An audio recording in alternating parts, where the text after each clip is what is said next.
If you ask people around basketball how they thought NBA All-Star Zach LaVine's summer would go this year, many would say it would be an uneventful one, that he would re-sign with the Chicago Bulls on a max deal, just because we all saw that the Bulls were aggressive in upgrading their roster around him. And I know things didn't go as planned in the postseason. It seemed like a shoo-in that LaVine would be returning to Chicago with unfinished business. But here's one fact that I bet you guys didn't know. That Zach LaVine had his first 4-game win streak in his 8th year in the NBA. And with the news, with Mark Stein reporting that Zach LaVine has more interest in free agency, it kind of makes sense. The guy wants to win, and he just hasn't in his time in the NBA. So in today's video, I'm going to give you one sign and trade option that the Dallas Mavericks could use to upgrade their roster with All-Star Zach LaVine. Let's start with the trade proposal.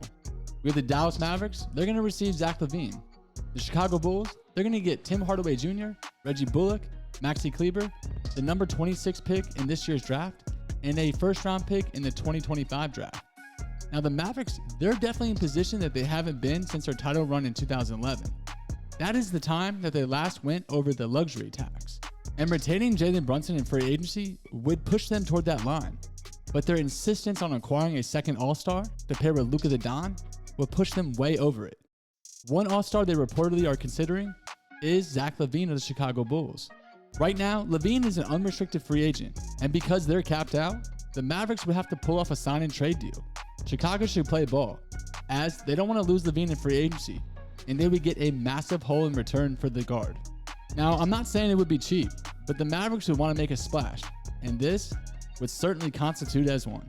Tim Hardaway Jr., Reggie Bullock, and Maxi Kleber are on their way to the Windy City as part of this deal. Now, normally, the number 26 pick couldn't be traded by Dallas because they would go consecutive years without one. But since this trade would be done in free agency, they'll send whoever is selected over to Chicago along with that first-round pick in 2025. The next one, Dallas can convey. How does this deal impact both teams? Well, let me tell you. The Mavericks are looking to build off this amazing run this year as they face the Golden State Warriors in the Western Conference Finals, and they just weren't able to get over the hump. But Dallas is reportedly in the market for a big acquisition. If they can retain JB and swing this blockbuster trade, they could be set up to battle it out in the West once again. Now, this would be a huge decision for Dallas, as they haven't been a luxury tax team in over a decade. But if you want to win a title, we all know you have to pay for it. In the Mavericks, they could have a championship caliber roster with Zach LaVine in the mix.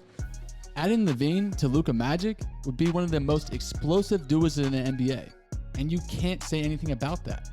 When you add a third scoring option such as Brunson, the Mavs have a very difficult offense to slow down.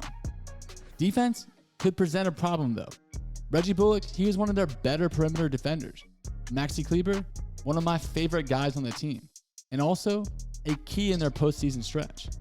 However, there is a team that veterans ring chasing will now consider, and they can fill the gaps with those veterans. And let's not forget the significance of the impact that Jason Kidd did on that side of the ball. He got the guys to buy in once, and he should be able to do it again, especially if it could result in an NBA championship coming back to Dallas. Zach LaVine deciding that he wanted to leave town was a huge blow to Chicago. They did everything correctly when it comes to rebuilding a team. But LaVine, I think he really got frustrated with being the second option as DeMar DeRozan started to come out in his offensive output during the season. So I think that's reasons why he's looking elsewhere. If he ultimately decides to move on, working out a sign and trade deal is something that the Bulls need to work on. They cannot afford to let LaVine walk while receiving nothing in return. So they hammer out a deal with Dallas and fill the void for scoring guard with the addition of Tim Hardaway Jr. And when healthier during that 2021 season, he was at times the best Maverick not named Luka. He's definitely got the tools to be a solid defender as well. Reggie Bullock, the dude is an excellent 3-and-D player. He shoots 38.5% from 3 during his career, and he's a strong perimeter defender. Bullock can definitely hold his own against wings and both backcourt spots, providing another stopper along with Lonzo Ball and Alex Caruso. Now, I would be definitely sad to see this guy go, but Maxi Kleber, he provides some insurance in the front court for the Bulls team that was definitely lacking depth beyond Nikola Vucevic. Kleber provides more of a defensive presence in that front court and is a solid pairing for offensive-minded Vucevic. While replacing a player like LaVine's caliber is virtually impossible, The Bulls, well, they're at least lengthening their rotation in this deal. Depth was sometimes an issue, and they reinforced that depth with 3 solid players. Plus, let's not forget, they're also adding another rookie that the Mavericks use at the 26th overall pick. And they also get that first round pick in 2025 to add to their arsenal. So that leads me into today's question. Do you guys believe that this trade would be beneficial for the Mavericks? I don't know. Maxi Kleber leaving, I think that guy was just part of that heart of the Dallas Mavericks team last season.